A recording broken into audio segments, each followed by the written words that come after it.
Press the bell icon on the YouTube app and never miss another update. अस्सलामुअलैकुम, welcome to my channel technical Ilm. चलिए शुरू करते हैं। तो दोस्तों, आज की इस वीडियो के अंदर मैं आप लोगों को दिखाने वाला हूं कि अमेज़ॉन एप्लीकेशन पे गिफ्ट वाउचर कैसे ऐड करें। तो सबसे पहले आपको अमेज़ॉन एप्लीकेशन को ओपन करना है और सेंटर में अमेज़ॉन पे वाले ऑप्शन पे क्लिक करना है। अब यहाँ लोडिंग होने के बाद आपको अपना अमेज़ॉन पे सेक्शन देखने को मिल जाता है।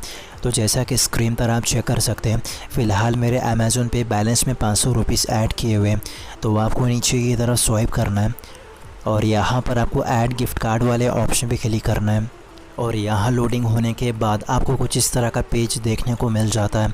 तो आपको ऊपर की तरफ बॉक्स पे टैप करना है और आपके पास जो भी अमेज़ॉन गिफ्ट वाउचर है उस गिफ्ट वाउचर के कोड को आपको इस वाले बॉक्स पे एंटर कर देना है।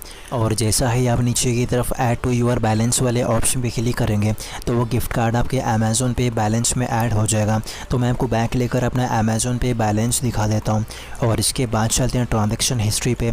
और स्क्रीन पर आप चेक कर सकते हैं 150 रुपीज़ का गिफ्ट कार्ड मेरे अमेज़ॉन पे बैलेंस में ऐड हो चुका है।